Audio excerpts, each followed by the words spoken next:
Brilliance Audio presents The Late Bloomer by Mark Falkin.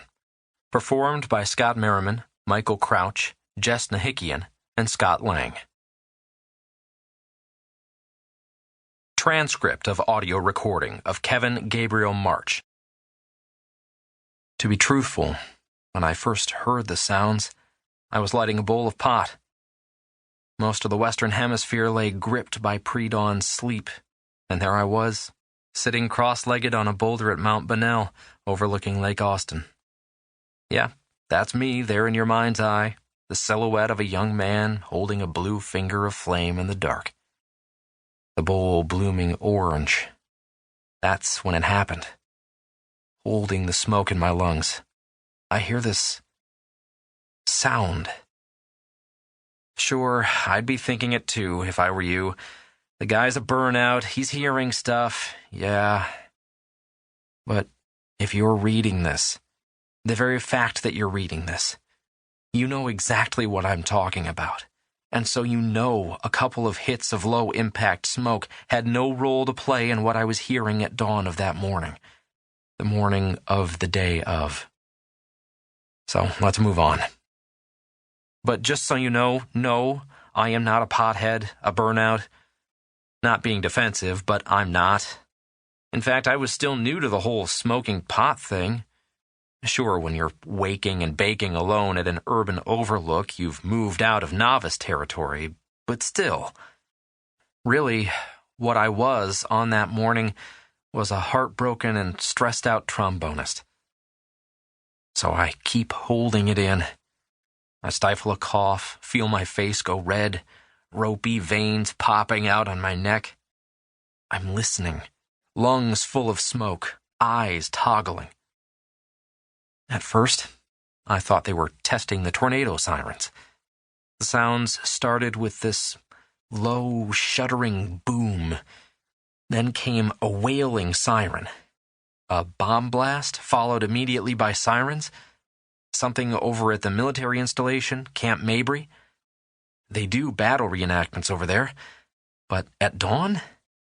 Couldn't be. No storm, no bomb, no war games. It had to be a test. But why at the stroke of dawn, waking up the city? Can't be. Within seconds, the sound became so loud that I coughed out the smoke and stood up on the boulder. Smoke wisped above my head. I faced west, looking out over Lake Austin. What was called Lake Austin was really the dammed-up lower Colorado River. Moving south beyond Lady Bird Lake, the river flowed southeast through LaGrange, Bay City, to the Gulf of Mexico, dumping into the Matagorda Bay between Corpus and Galveston. The sound came from the downriver direction, my left. And the sound now, though constant and siren-like, was the deep and mournful tone of what I thought were the sounds made by whales.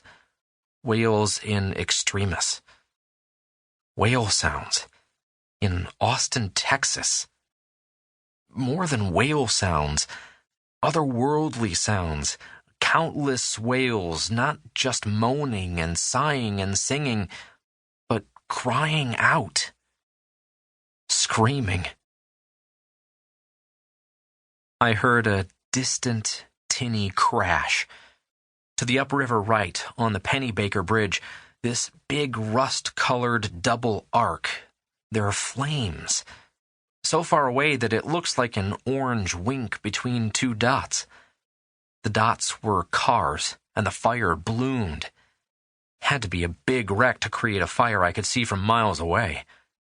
The sounds waned, then fell off as quickly as they had come. The arc of first light was just up in the east, soon to be a red ball hanging next to the University of Texas clock tower like a counterpoint. Muscles in my shoulders relaxed from being hunched against the sound. I looked at the pipe in my hand, incredulous. What am I smoking? My God! I closed my eyes and shook my head with vigor to clear it. Surely I was hearing and seeing things. Kept my eyes closed for a beat. Another. A hawk cried down in the valley. I felt the breeze on my cheeks. I heard the whelming hum of a waking city.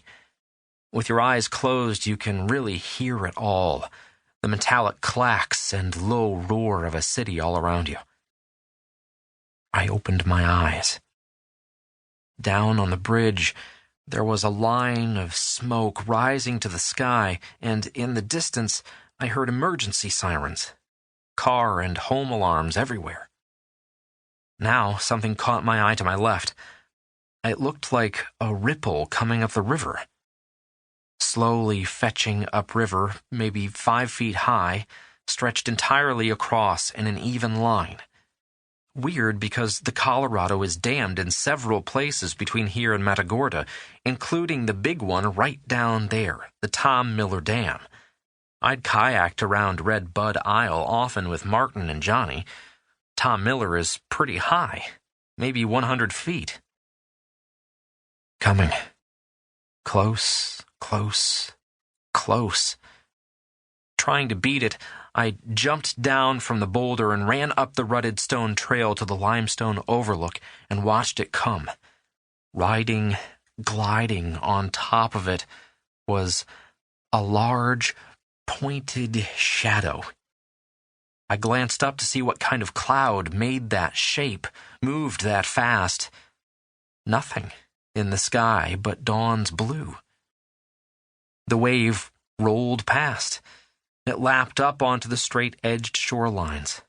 The water swept over jutting docks, leapt up and collapsed onto the golf green yards, the water's edge swimming pools, the driveways and outlooks where cocktail parties were had. It just rolled by. So quiet. The shore got wet. The docks rose and fell. Nothing broke. No noise. On it went toward the bridge with the line of smoke fingering the sky like calligraphy.